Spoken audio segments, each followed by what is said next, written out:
요즘에 사실은 사회적으로 여러 가지 문제도 많고 사회적인 에너지가 사실은 스트레스 요인이 되게 많다고 표현되잖아요. 근데 저는 이제 스트레스 요인을 약간 유머나 웃음으로 좀 풀었으면 좋겠다. 근데 이제 그런 걸 통해서 자신의 개인적인 힐링도 이루시고요.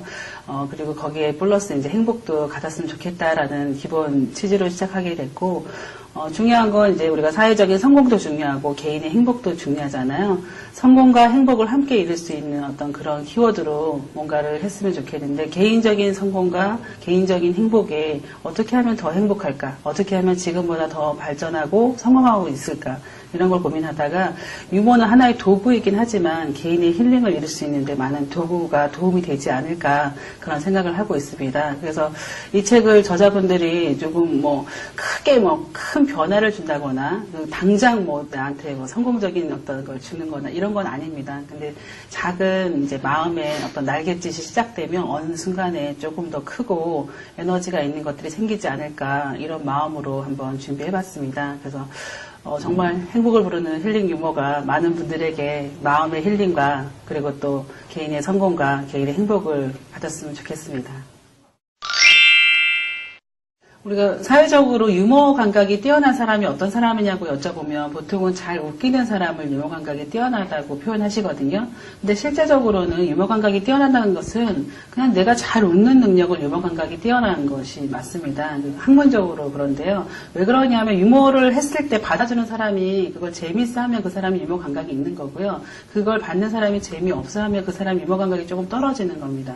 물론 유머를 하시는 분도 좀 유머 감각이 있어야 더 재미있게 얘기는 할 수 있는 능력은 있겠지만, 기본적으로 유머 감각이라는 것은 자신이 잘 웃기는 능력이 아니라 잘 웃는 능력이라고 말해주고 싶고요. 그래서 우리는 재미있는 것을 보면 잘 웃잖아요. 재미있는 거리가 있거나 재미있는 상황이 생기면 잘 웃는데, 그런 모든 사람들은 유머 감각이 있는 겁니다. 그래서 개인적으로 잘 웃는 사람은 유머 감각이 뛰어난 거고, 그냥 잘 웃기는 사람은 유머 감각이 뛰어난데 더 뛰어난 거라고 표현하고 싶고요. 그래서 유머 감각이 없는 것이 아니라 자신이 그거를 변하지 못하고 보여주지 못하고 있는 거라고 할 수 있죠. 그래서 잘 웃기는 능력보다는 잘 웃는 능력이 되게 중요한 것 같고, 본인이 잘 웃으면 그걸 통해서 주변의 사람들에게 그 웃음이 사실은 전파되고 거울처럼 전염되고 이러거든요. 그래서 옆에 있는 사람들, 주변에 있는 사람들이 잘 웃는 사람 옆에 있으면 사실은 더 행복지수가 높아집니다. 그래서 잘 웃기려고 애쓰다가 어색하게 유머 코드를 잘못해서 어색한 상황을 만드는 것보다는 그냥 잘 웃어주는 것도 상대에 대한 배려나 커뮤니케이션 방법에서 되게 도움이 됩니다. 제가 한 10년 전쯤에 갑상선 수술을 했었어요. 수술하고 사실 한 5년 동안 제가 정기적인 치료를 계속 하고 있었는데, 사실은 신체적으로 아픔이 오면 육체적인 아픔뿐만이 아니라 마음이 같이 아프기도 하잖아요. 그런 상황일 때 제가 한 5년 동안 사실은 되게 침체기에 있었고 에너지도 많이 떨어지고, 말하자면 이게 하나의 우울증이라고도 표현할 수 있지만 단지 우울증이라고 하기보다는 환자로서 겪게 되는 어떤 심리적 불안감과 이런 것들을 많이 경험하게 됐습니다.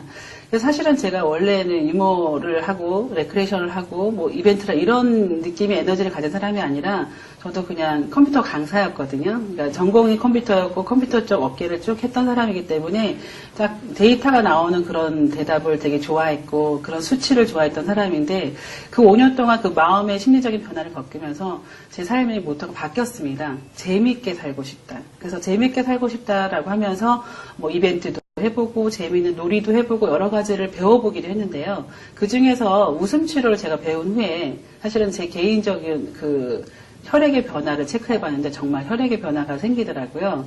그 변화를 보고 정말로 이거 정말 제대로 공부해봐야 되겠다 해서 대학원 진학하고 공부하고, 그 경험들을 통해서 제 개인의 경험도 물리적인 수치가 변화돼서 정말 믿기도 했지만, 제가 강의를 하면서 많은 사람들을 만나면서 그들의 변화된 모습을 보면서 웃음이 정말 중요하구나, 그리고 많은 사람들에게 변화를 줄 수 있구나를 알게 됐습니다. 말하자면 특히 남성분들은 잘 웃지 않거든요. 재미있다 하더라도 그냥 재미있다라고 생각을 하지 행동적으로 잘 웃지 않습니다. 여성들은 재미있게 해주기 전에 웃으려고 사실은 준비하고 있어요. 이 이 차이가 다른데요. 강의를 할 때 남성분들은 보통 자세가 이겁니다. 이러고 있다가 이제 어느 날부터 이 팔이 풀리고 어느 날부터 자세가 좀 앞으로 오고 어느 날부터 제 자리에 앞으로 올 때 그분이 변해가는 거 직접적 보여주고 인터뷰를 해보면 그분이 그 웃음 코드나 유머 코드를 바꿈으로써 개인의 감정의 변화도 생겼고 그럼으로써 가족 간의 어떤 관계도 되게 원활히 바뀌었다고 하시더라고요. 그런 것들을 보면서 큰 세상을 바꾸겠다는 아니지만 그래도 작은 변화로 개인의 변화로 가정의 변화가 생기고 또 개인의 변화로 조직의 변화가 생기지 않을까 이런 생각이 듭니다.